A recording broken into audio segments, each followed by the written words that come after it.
So back in Washington, the battle for the gavel is on. Steve Scalise, the #2 House Republican, and Judiciary Committee Chairman Jim Jordan facing off to replace Kevin McCarthy, the first House Speaker ever to lose his job in the history of this country. Both Scalise and Jordan voted against removing McCarthy. In fact, everybody except 8 members of the Republican leadership House voted for that same thing.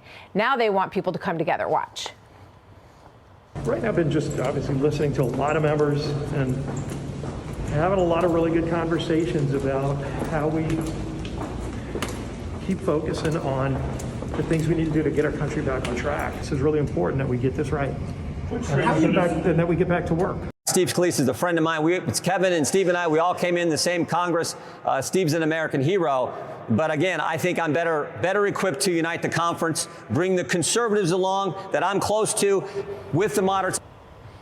Okay, with that, we bring in South Carolina Republican Congresswoman Nancy Mace. She voted to remove McCarthy as Speaker. It was one of the most surprising votes, I think, during that process that was carried out.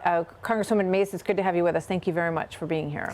Thank you, Martha. Thank you. So I want to play this for you. This is Representative David Joyce of Ohio. And here's what he suggested on Inside Politics yesterday. Watch this. Should he and the other 7 be kicked out of the conference? Well, I don't see how they can really be part of a conference when they stand on they come on the inside, listen to what's going on, and go outside and lob bombs in the middle. If it was up to me, I'd vote for it. I mean, it's a waste of time having conversations with these people. So, Congresswoman Mace, what do you say to that? Do you think that that you all should be kicked out of the conference? Well, I believe that David Joyce is one of the people trying to kick me out of RG2. He's the chairman of that. That was a rumor I heard yesterday. Mm-hmm. This is really an opportunity, rather than to divide our conference, bring us together, because certainly we were fractured up until this point, and I see this as a huge opportunity to look at the challenges we have within our conference and then unite together. We have multiple individuals who've thrown their hat in the ring for Speaker. They're all good men. I believe they're all honest people. And this is really an opportunity for us to bring us together and to have, colleagues out there that are threatening to kick us out of the conference, kick us out of the caucuses, kick us out of our committees. I heard another rumor today from the media that someone's trying to take my committee gavel out of oversight, out of my hands, even though I've done a tremendous job on the inquiry and the investigations on oversight. We shouldn't punish people for their principles. We shouldn't punish people for their values. I only have one voice, one vote, and my word in Congress. And I'm going to use it to the best of my ability to represent the people of South Carolina when I'm in Congress. So here is Kevin McCarthy on Tuesday night after he was ousted. Watch. Nancy Mace is a whole nother story. Okay. Let's just be honest here.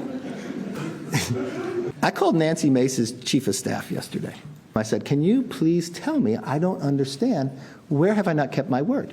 You know what her chief of staff said? You have kept your word, 100%. What do you say to that, Congresswoman? Well, clearly he has not kept his word. I was very public about the deals I negotiated with the former Speaker and the timeline for those deals. All of that is public record.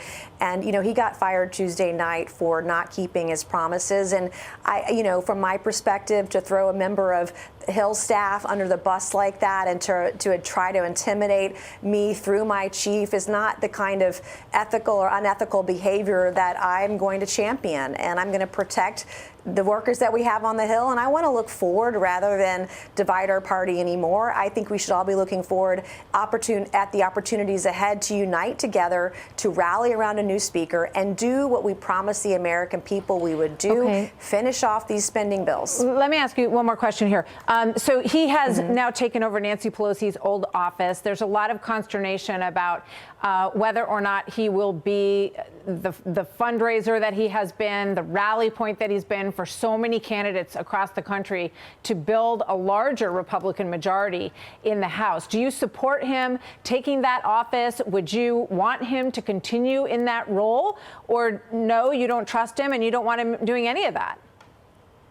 Well, I want the next speaker to be honest and someone who will keep their word, and that next speaker will have to have a fundraising mechanism, and the guys that are throwing their name in the hat have that apparatus, and I think we can be bigger and better than we ever have been before. Okay, so it sounds like you don't feel you need Kevin McCarthy in that role anymore. Do you support Scalise or Jordan? Who would you choose?